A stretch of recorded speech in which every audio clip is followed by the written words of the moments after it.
Hi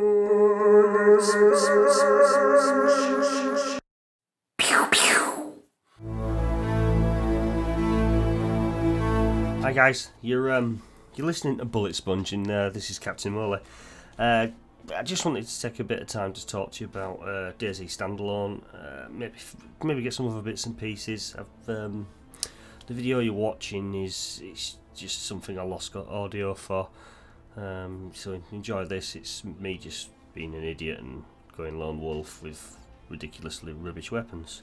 But anyway, as in regards to Dayz Standalone, I've seen quite a few aspects over on YouTube, and people having different discussions. People I follow myself, people I don't actually follow, other people just talking about improvements, what they like, what they don't like. So I thought I'd take this time just to maybe just throw my own views in and see what you guys think. Hopefully get some feedback as well.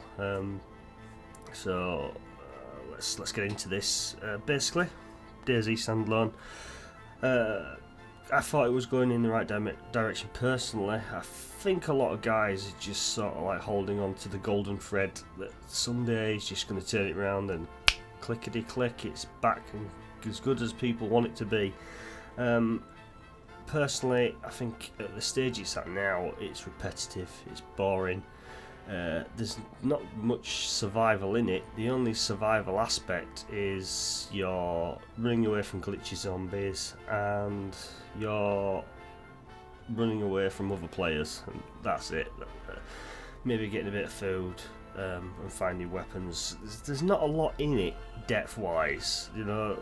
I'm not being funny, but the base was already really there before it went into this standalone, you know. And I don't mean to, I'm a fan, and I don't want anyone to think that I'm dissing on it. I just, my views to gaming are, I am the sort of gamer where if we were playing a board game like Dungeons and Dragons or something like that, I'd be the player that sits down and doesn't read the rules. I'd be the player that just sits down and rolls the dice. I sit there and I play with my friends and to enjoy the game and learn the rules as I go along. You know, there's always somebody that knows the rules that can help you, and I don't read up. I just like to enjoy the game. And standalone for me at this stage, the epoch, it's still better.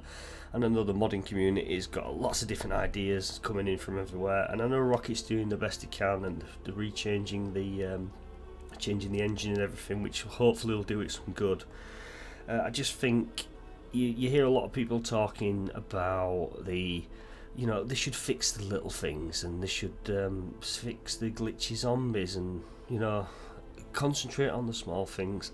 Honestly, I just think they need to wipe the slate and start again, because personally, well, it's from what they seem to be doing anyway, but this is my 2 pence worth, guys, so bear with me.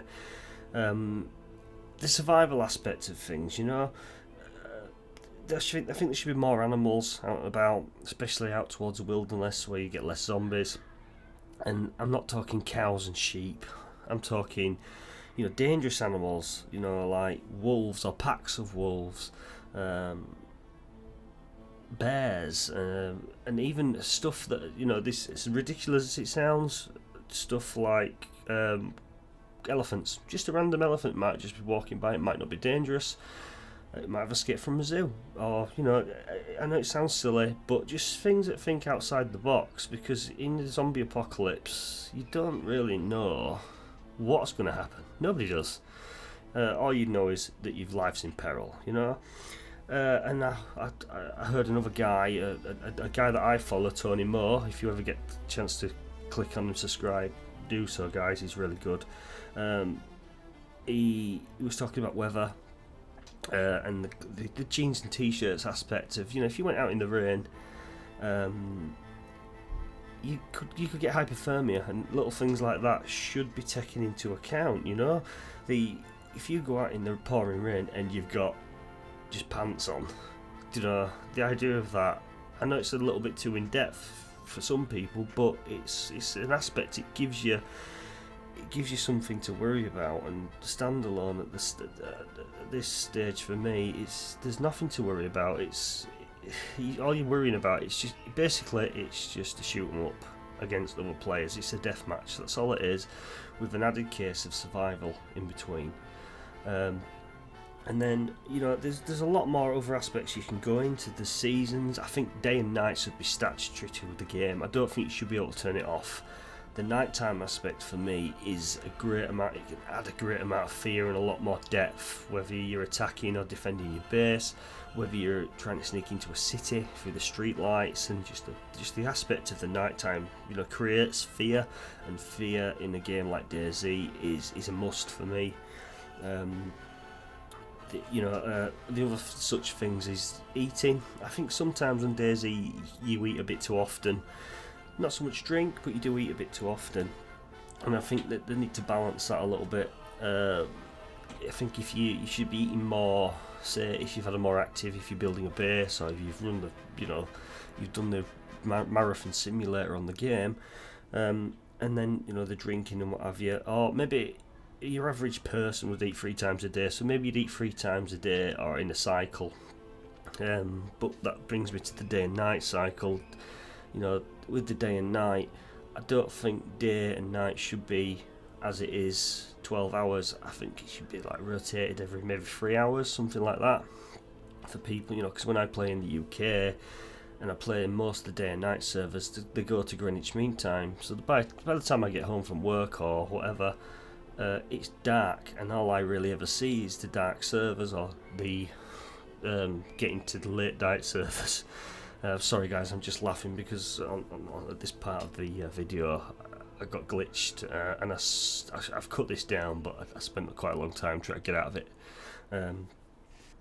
Yeah, the thing with the buildings as well is, you know, the static buildings, you should be able to use those, and use them to your advantage. You know, make traps with them for wildlife, lure pigs and stuff like that in, or if a storm rolls in, all of a sudden be able to run in there, you know, and hide and lock yourself away from the storm, just temporarily give yourself an allotted time or something to the building, something just to make those buildings not so, oh yeah, there's a building, great, I could run that and pick up a can of beans, fine. And also with the weather aspect, you know, storms should just come in, or, you know, even radiation storms or violent snow, or, you know, like the seasons, stuff that can catch you off guard. You might be in the middle of a mission, you know, it might not be just a new spawn or a fresh spawn.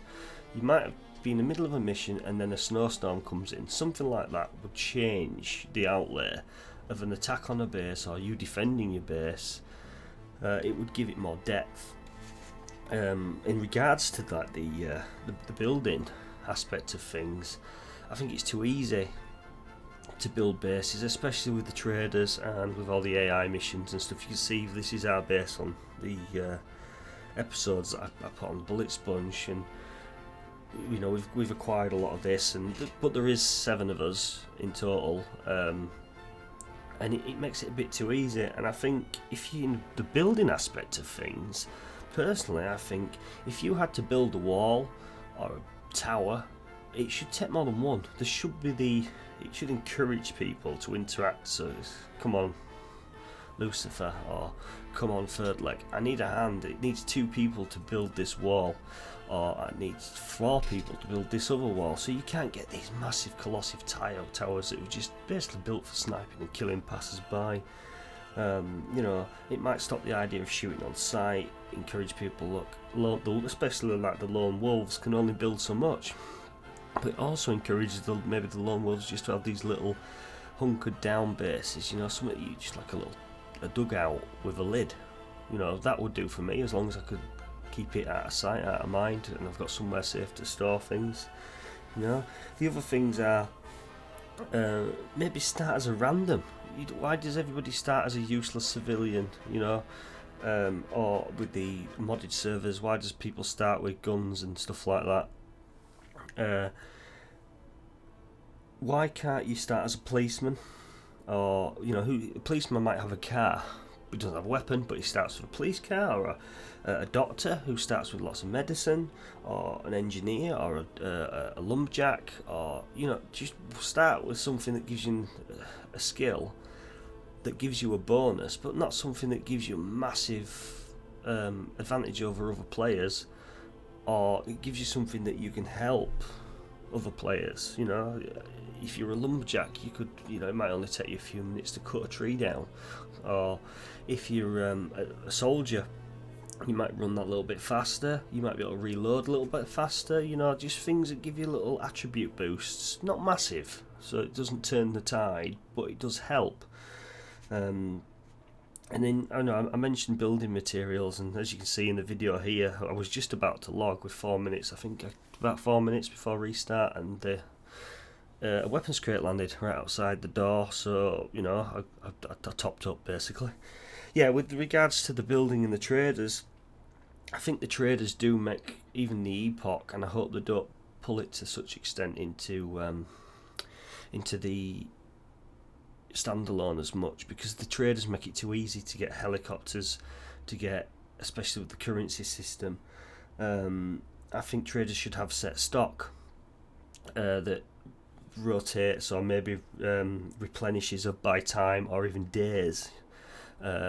Or even by other players, you know, selling to them, same as the cars, they're exactly the same, or maybe just don't have a full car, they need bits and pieces to create this full car, certain types of engines maybe, or not certain type of wheels. I think that'll make it a bit too diverse, but you know, just little bits and pieces, just to give it that bit more of an edge, that bit more of a challenge. You know, with the food aspect again, I think like herbs and spices create dishes, because you know, if you're by yourself, if you're cooking a lot of food or you're building a lot of materials, being able to do these different bits and pieces can alleviate the boredom and create this better game at the end of the day.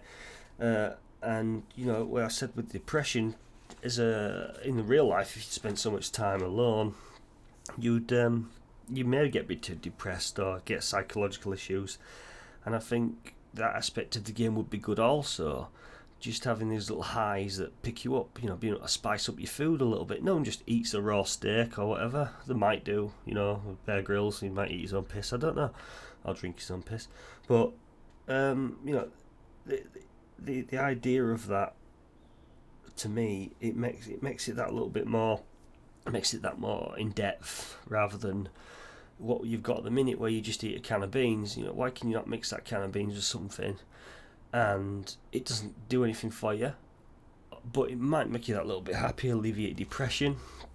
This depression might affect your health. You might want to might not run as fast or whatever.